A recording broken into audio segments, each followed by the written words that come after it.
There are growing concerns about online security and privacy following the Facebook Cambridge Analytica data scandal. And now a tech company is trying to ease some of those concerns. A new privacy tool from Cloudflare is looking to limit how much data your internet service provider is collecting about you. Let's bring in CNET reporter Laura Hautala. She's in San Francisco. Laura, thanks for joining us. Can you help us better understand what Cloudflare is trying to do? What is this new tool they're offering?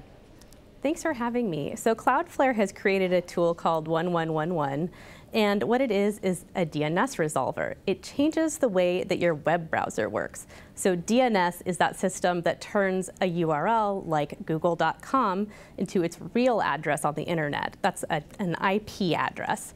And so it's a behind-the-scenes system that matches up what you type in with the website and where it lives on the internet. And this is normally done by your internet service provider. But what Cloudflare is offering is a way to let them do that for you.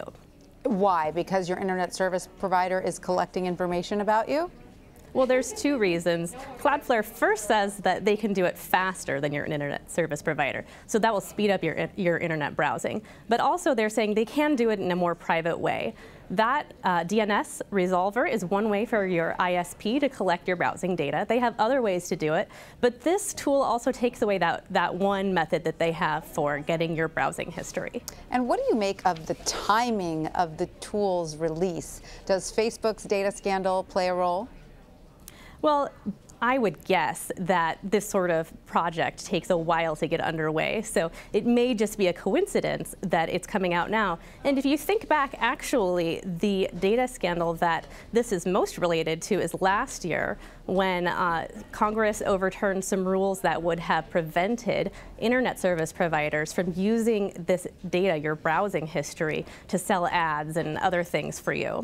So back then there was a lot of outrage over that event, and people were thinking about different ways that they could hide their browsing history from their ISPs. Another way to do that is the use of a virtual private network.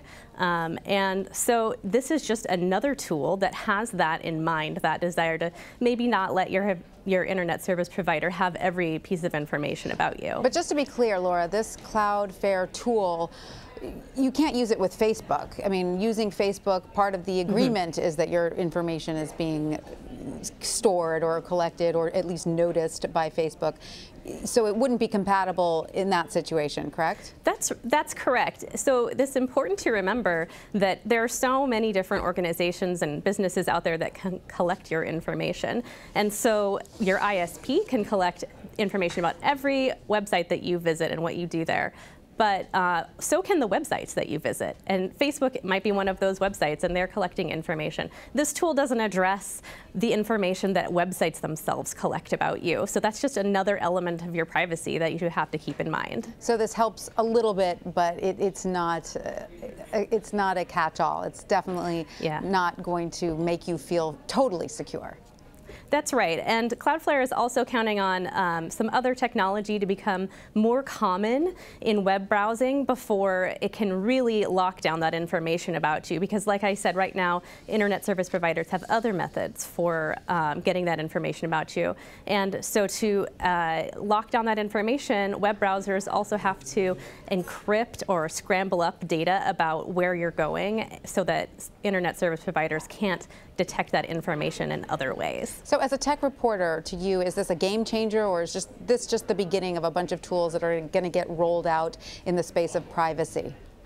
I think it is part of a trend or a series of tools that are being developed and becoming more common that make it so that all these different entities can't just sniff out all of this different information. Of course, you know, right now we don't have one product that protects everything and makes everything easy for consumers, but there are these small steps that are being taken along the way. It would be great if there was some product that could tell you, danger, danger, if you keep going this way. This, whatever it is, this app, this social media site is going to collect this information before you go there. Yeah, wouldn't it be nice? It would be great. I would buy that. Laura Hautala, thank you so much for being with us. Thank you.